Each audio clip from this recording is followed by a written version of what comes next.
예, 오늘은 요한복음 17장을 통해서 예수님의 마지막 기도라는 제목으로 함께 은혜 나누도록 하겠습니다.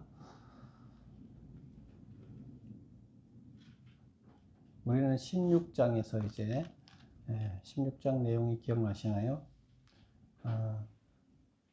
예수님이 이제 가신다고 하니까 걱정하는 제자들을 향해서 내가 가는 것이 도움이 된다. 그리고 성령을 보내줄 것이고 그 성령이 결국 너희들 안에 너희들을 깨닫게 하고 참으로 하나님의 뜻을 깨닫고 너희들 안에서 너희를 도우실 것이다. 이렇게 얘기를 했습니다.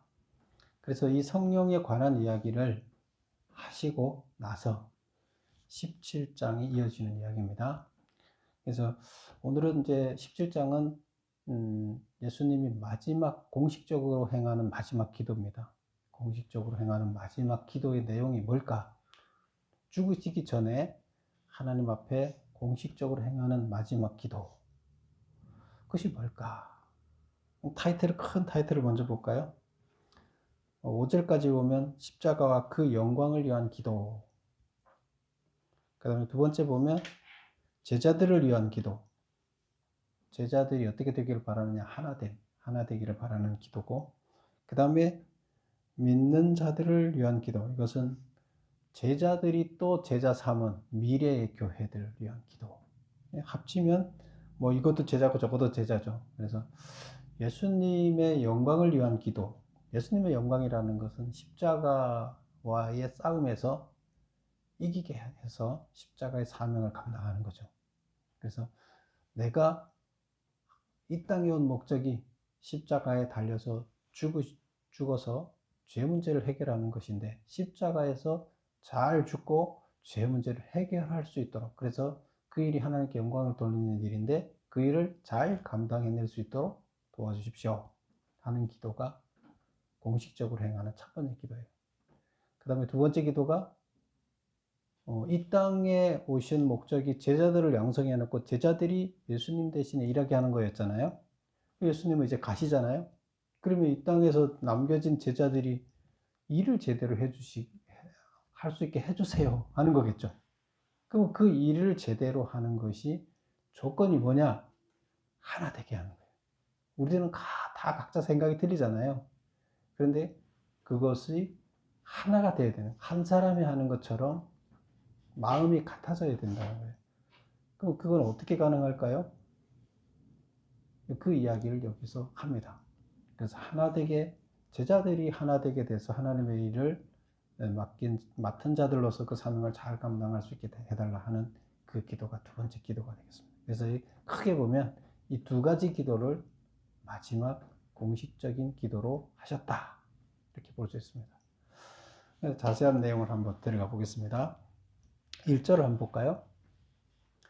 예수께서 이 말씀을 하시고 눈을 들어 하늘을 우러러 이르시되, 이 말씀을 하시고가 무슨 말이에요?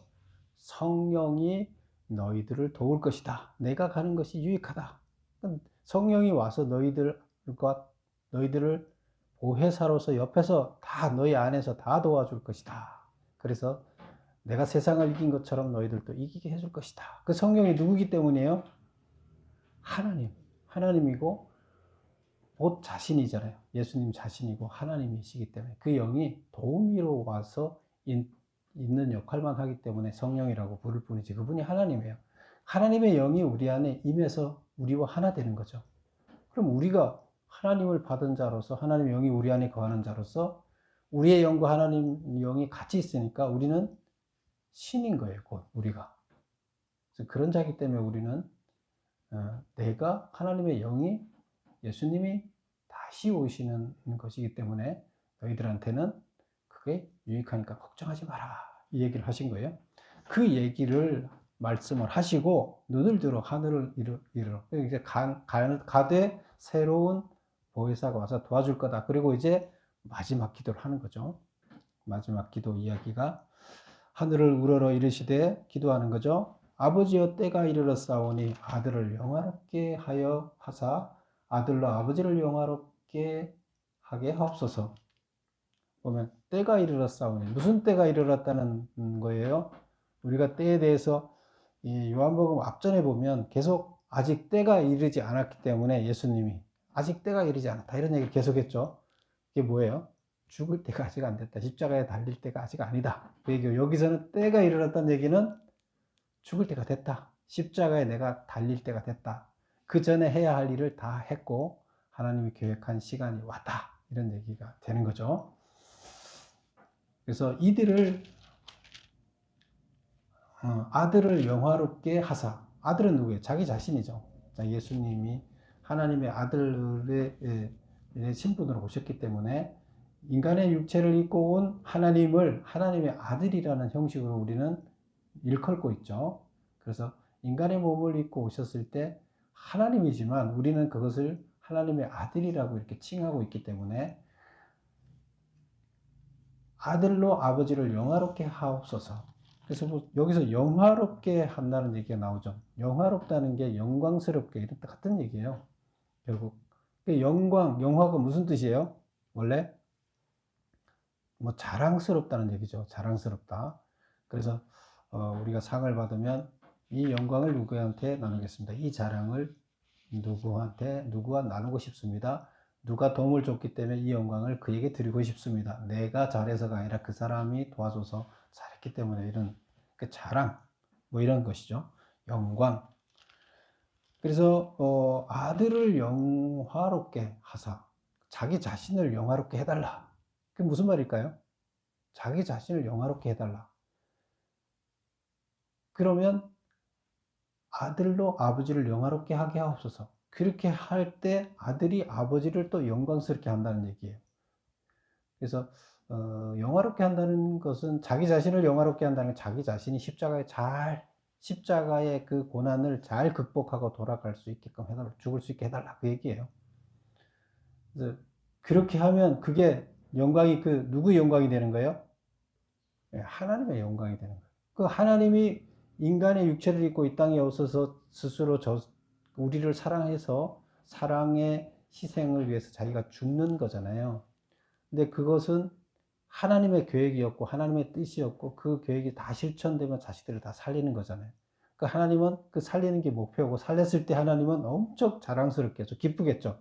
이게 하나님께 영광인 거예요. 그러니까 자기가 십자가를 잘 져서 하나님께 영광 드리게 해 주십시오. 이 얘기를 아들이 영광 받게 해 주십시오. 이렇게 표현을 하고 있는 거죠.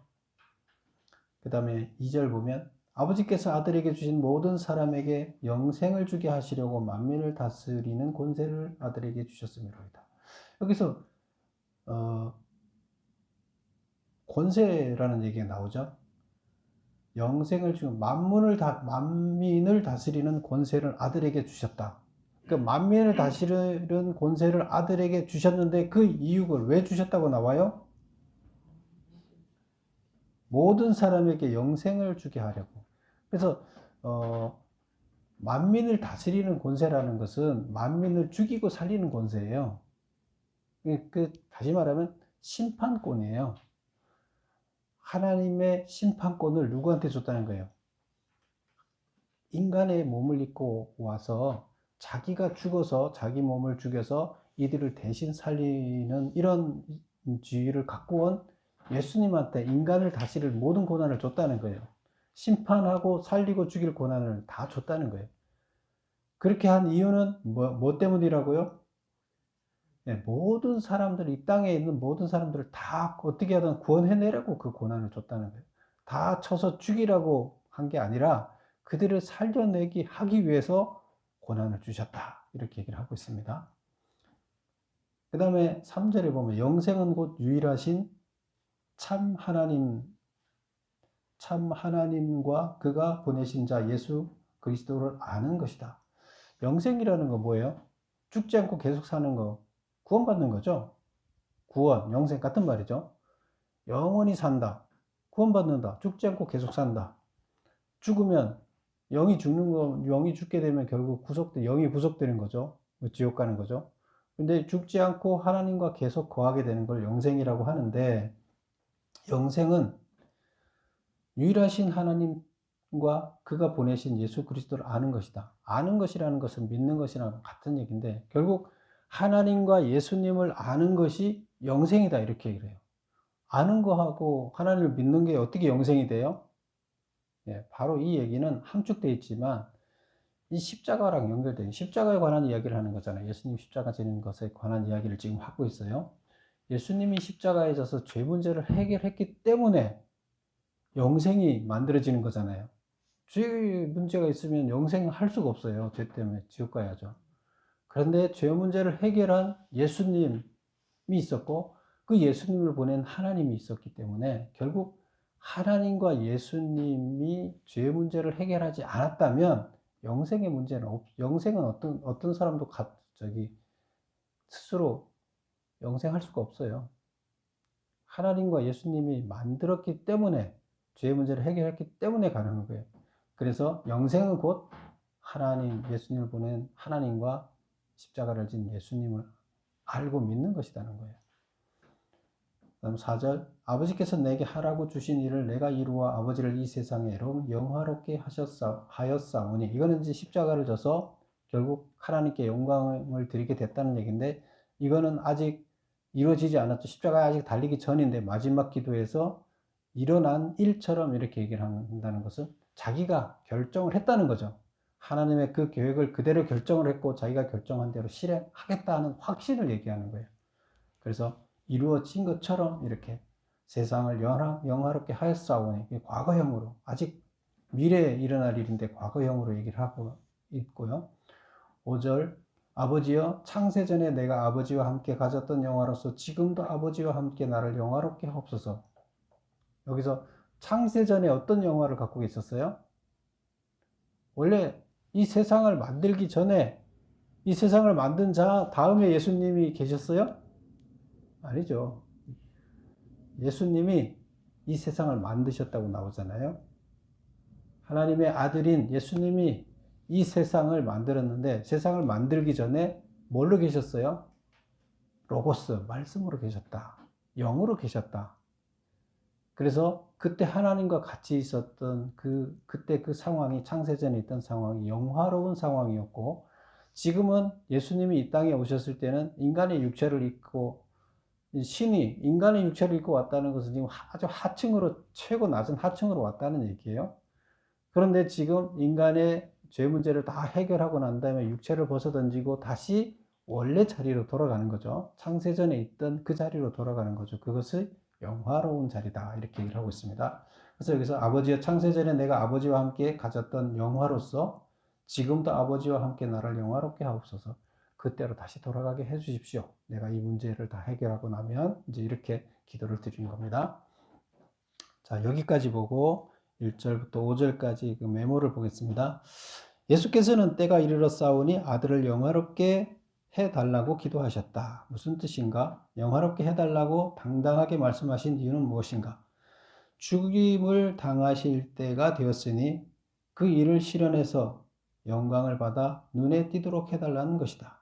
결국 그 영광스럽게 해달라는 것 자체가 예수님이 눈에 띄어서 자랑스럽게 눈에 띌 수 있게 해달라. 그 자기 자신을 당당하게 자기 자신이 영광스러운 자가 되게 해달라 이렇게 얘기를 하잖아요.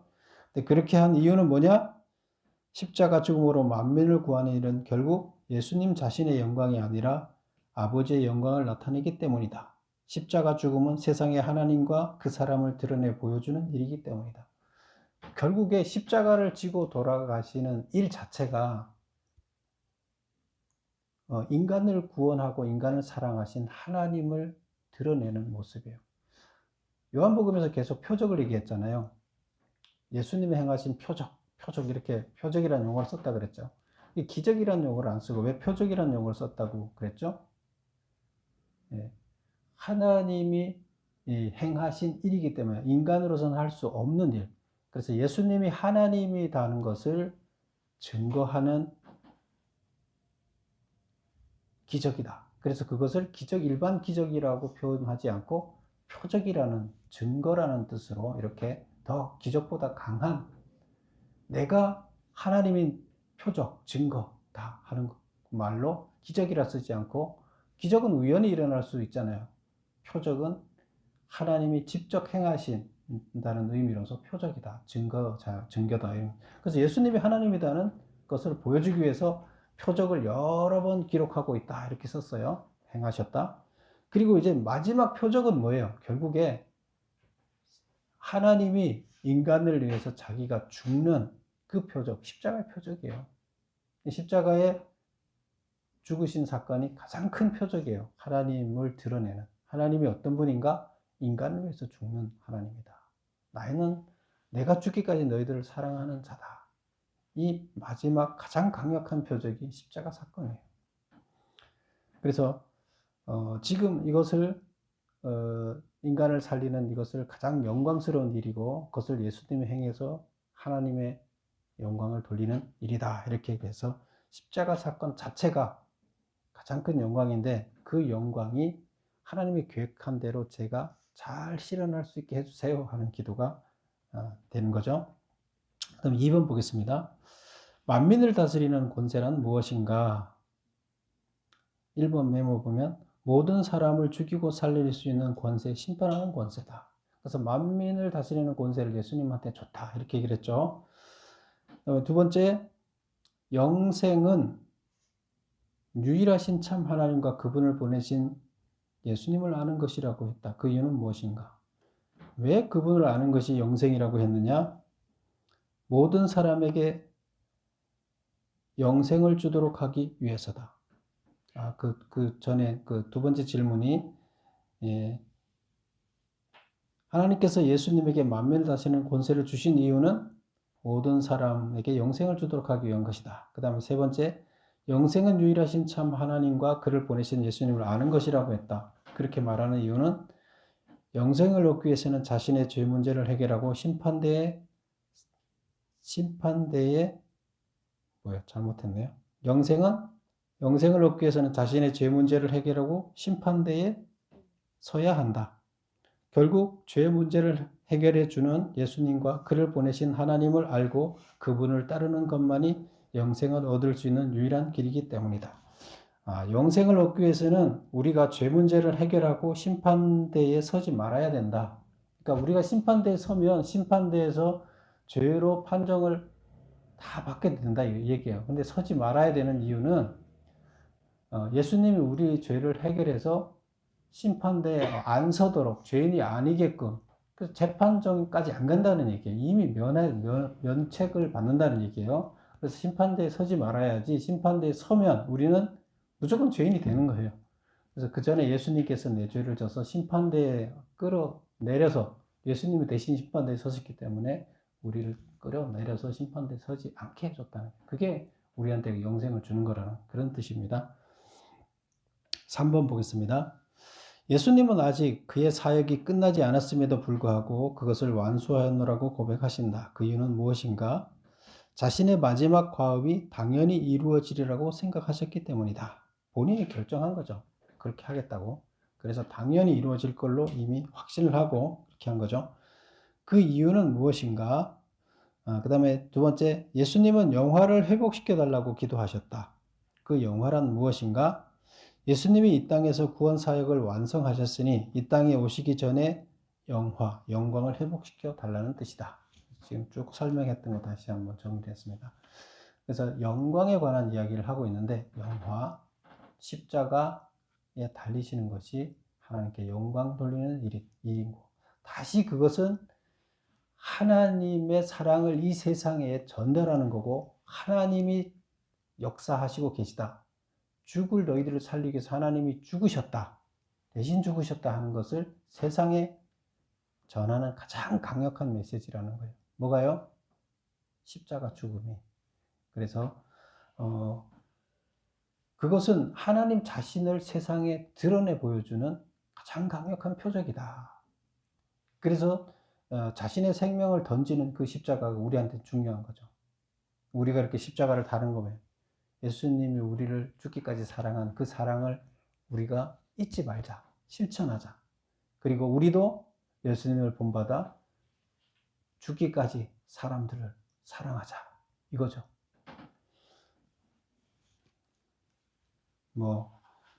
세상 사람들은 잘못된 생각을 가진 사람들은 무슨 십자가 그 표적 자체를 가지고, 십자가 모양 자체를 가지고 십자가를 들고 다니면 귀신이 쫓아나간다는 식으로 뭐 영화도 찍고 하는데, 그건 맞아요? 그 자체는, 그냥 십자가 자체는 아무 의미 없어요. 십자가 그냥 나무로 만들면 그냥 나무일 뿐이고, 쇠로 만들면 쇠일 뿐이에요. 근데 그걸 가지고 귀신을 쫓아요? 못 쫓아요. 귀신이 쫓겨가나요? 안 쫓겨가요. 그 십자가 자체의 상징 때문에 쫓겨가는 것이 아니라, 십자가에 하나님의 희생, 사랑을 실었을 때, 그 실린 그 십자가가 그들 앞에 제시가 됐을 때 그것을 보고 놀라고 도망가는 거지, 십자가 물질 자체를 보고, 물체 자체를 보고 도망가는 건 아니에요. 그래서 십자가에 잘 달려서 내가 이 땅에 온 목적을 잘 실현할 수 있게 해 주십시오 하는 기도가 첫 번째 기도였고, 이제 두 번째 기도가 이제 제자들을 위한 기도가 되겠는데요.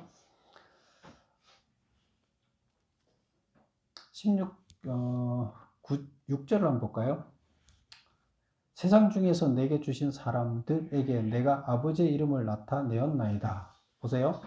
용어가 세상 중에서 내게 주신 사람들. 누굴 얘기할까요? 제자들. 예수님의 그 12제자들 있었죠.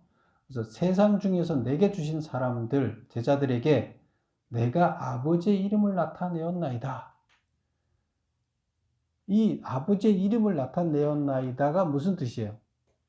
단순하게 무슨 이름을 나타냈다는 것 자체가 그 제자들이 하나님을 마음속에 인식하고 믿을 수 있게끔 했다는 얘기예요. 하나님의 이름이 그들 가운데 드러났다는 것은 하나님의 이 이름 자체가 그냥 그들 가운데 심어졌다는 얘기가 아니라, 이름을 하게 하나님의 실체, 실존을 체험하고 그것을 실제 믿는다는 얘기를 이렇게 하는 거예요. 하나님이 그들한테 드러나서 참 하나님을 그들이 봤다는 것은, 하나님을 보고는, 정말 참 하나님을 보고는 그들이 하나님을 믿지 않을 수가 없어요. 그런데 세상 사람들한테는 하나님이 드러나지 않았어요. 그들은 하나님을 만나지 못했어요. 참 하나님을 만나지 못했기 때문에 그들에게 변화가 일어날 수가 없어요. 그때 당시 종교 지도자들은 다 종교 지도자 목사라고 하지만 하나님을 만났나요? 못 만났어요. 예수님이 와서 그렇게 다 표적을 하고 했지만 그들은 하나님을 거부했어요. 근데 그 중에 제자들 몇 명만이 하나님을 직접 만난 거예요. 그 여기서 이게 하나님의 이름을 나타내었다. 그들한테 나타나게 했다는 거예요. 다른 사람들은 하나님 나타나도 못 받아들였는데 제자들은 그걸 받아들였다는 얘기가 되는 거고요. 그래서 그들은 아버지의 것이었는데 내게 주셨으며 그들은 아버지의 말씀을 지켰나이다. 하나님을 만나고 정말로 하나님을 대면하고 나면 하나님을 믿지 않을 수가 없는 거죠. 말씀에 따를 수가 없는 거고, 제자들은 그렇게 됐다. 그러니까 하나님의 자녀가 됐다. 이런 얘기가 되는 거고요. 7절, 지금 그들은 아버지께서 내게 주신 것이 다 아버지로부터 온 것인 줄 아나이다. 그 다음에 나는 아버지께서 내게 주신 말씀들을 그들에게 주셨사오며 그들은 그것을 받고 내가 아버지께로부터 나온 줄을 참으로 아오며 아버지께서 나를 보내신 줄도 믿사오나이다. 그래서 하나님이 인간의 육체를 입고 이 땅에 오셨고, 하나님이 말씀하시는, 예수님을 통해 말씀하시는 그것이 하나님의 말씀이라는 것을 다 알고 있다는 거예요. 이제 이 제자들은 이제 내가 하나님께서 이 땅에 제자들을 세우러 오셨는데 그들이 온전히 세워졌다, 이런 뜻이 되는 겁니다. 그 다음에 9절 보면 내가 그들을 위하여 비옵나니, 그래서 내가 하나님을 제대로 만나게 제자들을 이렇게 해주셔서 감사합니다. 그래서 그 제자들이, 그런 자들이 있습니다, 이렇게 얘기하고, 그 다음에 9절부터 제자들을 위한 기도를 합니다. 내가 그들을 위하여 비옵나니, 제자들을 위해서 기도합니다. 내가 비옵는 것은 세상을 위함이 아니요 내게 주신 자들을 위함이니이다. 그들은 아버지의 것이로이. 내 제자이지만 사실은 내 제자가 아니라 당신 제자입니다. 그런 뜻이죠. 내 것은 다 아버지의 것이요 아버지의 것은 내 것이온데 내가 그들로 말미암아 영광을 받았나이다. 결국 이 제자들은 내 제자가 아니라 당신 제자입니다. 그런 뜻이고, 나는 세상에 더 있지 아니하오나 그들은 세상에 있고 나는 아버지께로 가옵나니 거룩하신 아버지여 내게 주신 아버지의 이름으로 그들을 보존하사 우리와 같이 그들도 하나 되게 하옵소서. 자, 기도 내용이 한마디로 얘기하면 뭐예요? 하나 되게 하옵소서. 그런데 하나가 어떻게 돼 있어요? 내게 주신 아버지의 이름으로 그들을 보존하사 우리와 같이 그들도 하나 되게 하옵소서. 우리는 누구예요? 예수님이 우리와 같이 그들도 하나 되게 하옵소서. 그들은 제자들인데 우리는 누구예요? 네, 삼위일체 하나님. 그러니까 하나님이 하나님과 인간의 육체를 입고 온 하나님과 인간한테 영으로 온 하나님과 다 이게 하나님이 한 분이신데 삼이다 이렇게 얘기를 했죠. 그래서 삼위일체다 이렇게 표현을 쓰고 있죠. 근데 이게 다 생각이 틀려요? 이 세 분이 생각이 틀려요? 같아요? 예, 하나예요. 똑같아요. 다 우리는 그분을 다 그래서 일체 하나님 한 분이다. 근데 한 분인데 인간의 육체를 입고 죽기 위해서 오신 하나님, 또 육체를 벗어던지고 우리 영으로 우리한테 돕기 위해서 오신, 둘 다 도우러 오셨어요. 우리 인간을 사랑하셔서 도우러 오신 그 분은 성령이다 이렇게 얘기를 하잖아요. 그래서 이들이 생각이 전혀 틀리지 않아요. 똑같아요. 그래서 우리와 같이 삼위일체 하나님과 같이 그들도 하나 되게 하옵소서. 하나님의 말씀 그대로 이들이 받아들이면 이들도 어떻게 돼요? 예수님과 성령님과 하나님과 이들과 다 똑같아지겠죠. 하나님 말씀을 그대로 받아들이고 그대로 살게 되면 결국 이거는 누가 해야 돼요? 말씀을 그 안에 심어서 깨달아서 그대로 말씀대로 살게 하는 건 누가 해야 돼요? 성령님이 하시는 거죠. 성령님은 누구예요? 하나님이 자신이잖아요. 하나님의 영이시잖아요. 결국에 이 일을 누가 해야 되는 거예요? 이 제자들이 하나님처럼 생각이 똑같아져서 하나님이 행하고자 하는 일을 이 땅에서 행하려면 성령님이 그들 안에 들어가서 하나가 되어야 된다는 얘기를 하는 거예요. 하나님께서 그렇게 해주셔야 됩니다. 그 얘기예요.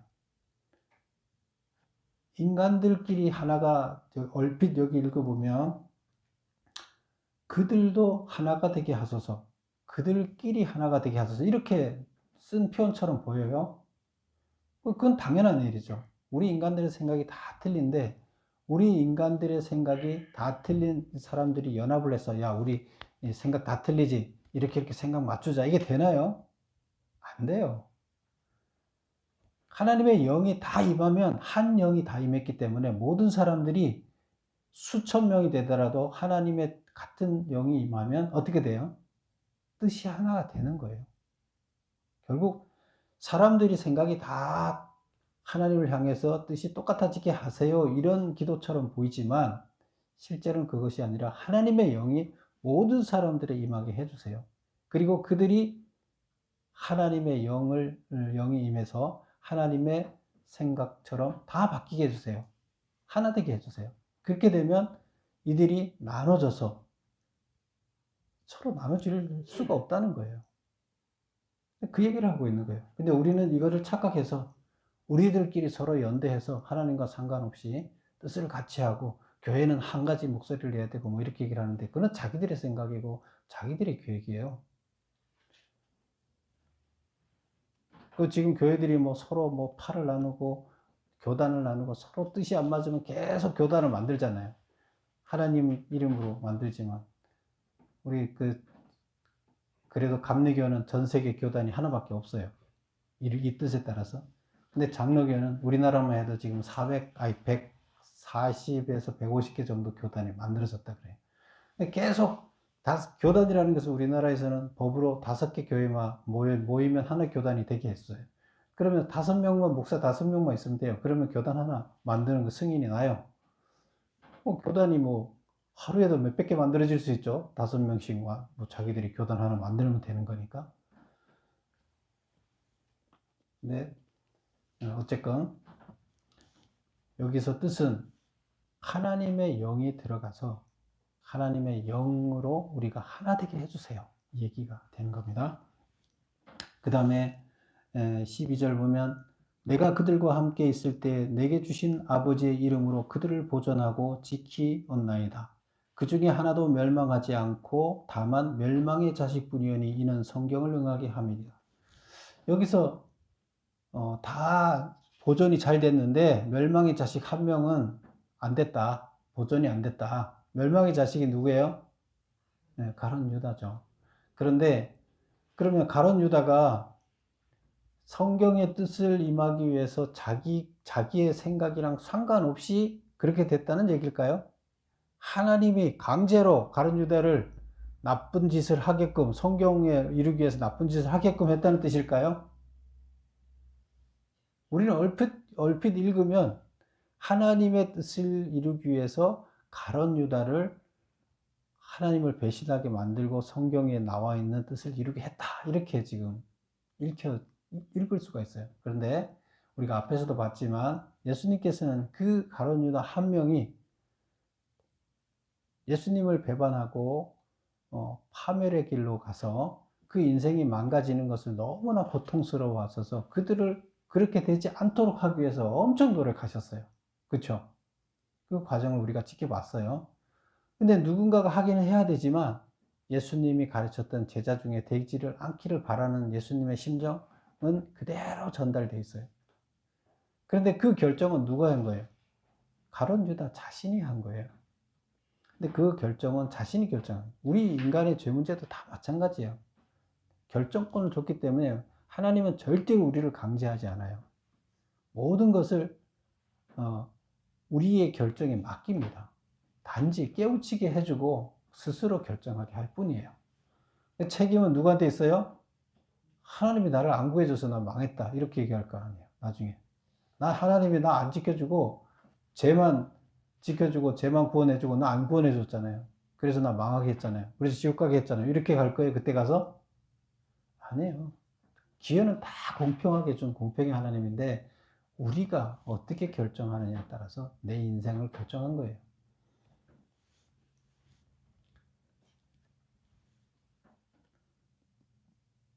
13절 보겠습니다.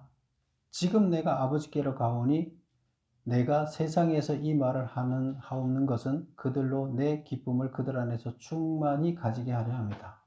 그렇죠? 아버지께 지금 이렇게 내가 다 가르쳐주는 이유가 뭐라고요? 지금 예수님이 기쁨이 충만해 있는데 예수님이 십자가 달려 돌아가시는데 무슨 기쁨이 충만해요? 고통을 받고 두려움이 있고 그런 거 없는 거 아니에요. 그러나 무슨 기쁨이 더 크기 때문에요. 하나님의 계획을 이루고 하나님의 뜻을 이루고 하나님께 영광을 돌린다는 그 확실한 뜻이 있기 때문이에요. 그래서 그것 때문에 기쁘다는 거예요. 그렇죠? 고통당한 거 생각하면 기쁘지 않죠. 죽을 거 생각하면 안 기쁘죠. 그러나 하나님의 그 계획을 온전히 뜻을 이루는 걸 생각하면 기쁘다는 거예요. 근데 우리한테도 우리가 기쁨이 충만하다는 얘기는 세상에서 아무 고통이 없이 기쁜 일만 있다는 얘기예요? 그 얘기가 아니에요. 그 세상에 어려움이 있더라도 하나님의 뜻을 행하는 것이 내 인생의 목표다, 더 중요하다 생각하고 그것을 세상의 고통으로 생각하지 않고 하나님의 뜻을 위해서 행하는 그 일이 더 크게 느껴져서 그게 더 기쁘게 느껴지는 이런 상태가 되도록 하기 위해서 제자들을 그렇게 만들기 위해서 내가 이 얘기를 한다 그런 뜻이에요. 예수님이 지금 그렇듯이 제자들도 그렇게 되기를. 제자들한테 앞으로 어떤 고통도 아무것도 없고 기쁨만 있다는 얘기예요. 세상 사는데 어떻게 기쁨만 있어요? 근심이 가득 차 있고 세상이 그들을 잡으려 오고 다 있죠. 그러나 그것을 다 이기고 극복해낼 수 있는 기쁨이 하나님의 일을 행하는 것이 더 큰 기쁨이라는 것을 내면화 되도록 제자들한테 얘기를 한다 이런 뜻이 됩니다.